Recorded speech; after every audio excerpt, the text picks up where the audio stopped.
Cols, alam ko matagal na yung issue ng white sand beach sa Manila Bay. Pero hanggang ngayon, marami pa ring tao yung nagtataka kung suitable nga bang gamitin yung Dolomite sa dagat. Ito yung sagot. Nakita nyo yan? Yung mga batong yan are limestones. Ang limestone at saka Dolomite ay pareho pong calcium carbonate. So halos magkapatid lang sila when it comes to chemical composition. That's why maganda siyang gamitin dito sa dagat because aside sa matibay sila, it is also very good to neutralize the acidity ng tubig. Lalong-lalo na kapag polluted yung water dyan sa Manila Bay.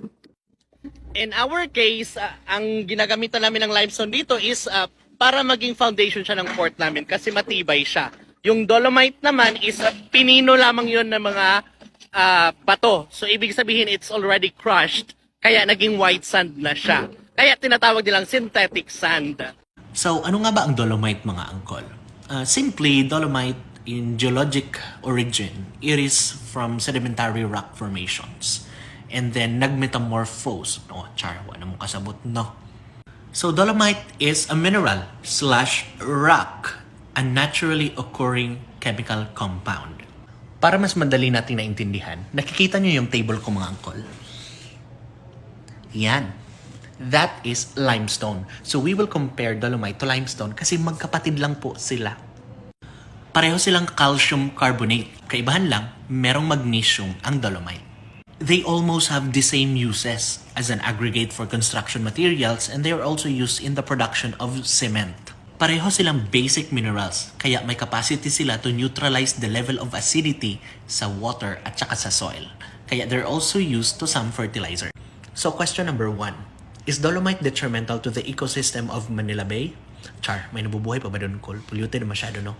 Kidding aside, as I mentioned in my previous video, Dolomite and limestone are sedimentary in origin, which means millions of years ago, they are also formed within marine areas.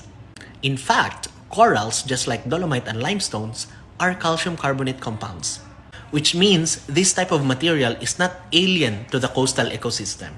Nakakasama ba sa health ng tao ang Dolomite? No, only if ma-inhale mo ito. But for a substance na inhalable, it should be 10 microns and below. The Dolomite crushed stones are 100 times bigger. In fact, ang normal na sediments and normal na mga white sand beaches are around 90 microns. That's 9 times bigger than 10 microns na inhale mo. Unless sisingutin mong parang shabu, then dangerous talaga siya sa'yo. So, kukutsarahin mo. So let's talk about the cost for this project. According to the official statement of DENR, the budget is around 389 million pesos. The overall project, hindi lamang sa sand na yan. Merong isang expert ko, no, dinivide niya ang 389 million into 500 linear meter, which is the gaano kahaba ang beach na to. That will lead you to a wrong computation. 389 million divided by 500 linear meter would lead you to 778,000 per meter, and that's wrong. The size of this project is around 30,000 to 49,000 square meters of engineering work. So that's around 3 to 4 hectares of work, not 500 linear meters. Divide 389 million to 30,000 square meter, that would lead you to at least 12,000 per square meter. So that's enough. Parang nagpapatayo ka lang din ng bahay. So itong crushed Dolomite na nakikita nyo only cost around 28 million, hindi pa po ubos ang budget. So the question is, untimely ba ang project na to, knowing that we are facing a global pandemic? This project was approved by Congress under the General Appropriation Act on 2019. Dumaan din ito sa proper competitive bidding under the RA 9184 or the Procurement Reform Act of the Philippines. And the contract was awarded prior to the global pandemic. And I believe the government cannot just stop the project when it is already under contractual obligation to proceed. So, naging insensitive ba ang DENR in implementing the project despite the pandemic? I'm pretty sure all the government agencies and government officials, even all of us Filipinos, are aware regarding the pandemic.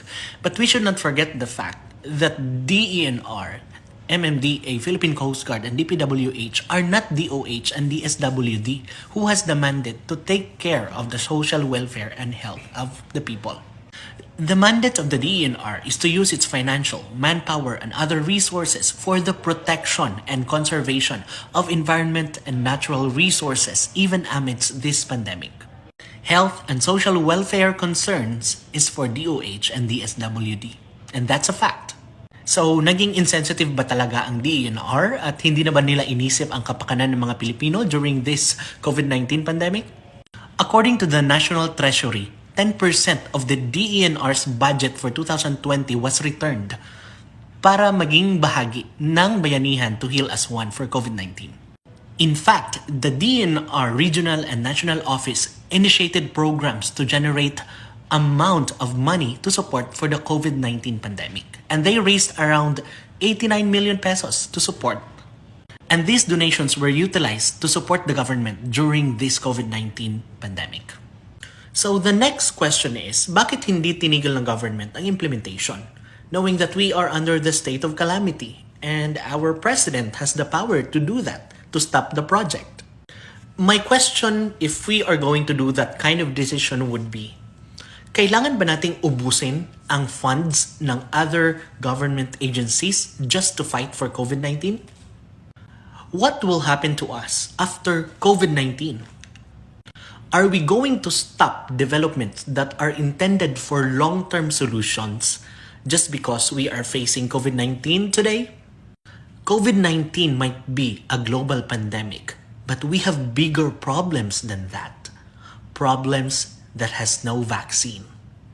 Environmental pollution in Manila Bay has been there for decades and no other presidents initiated to do its rehabilitation.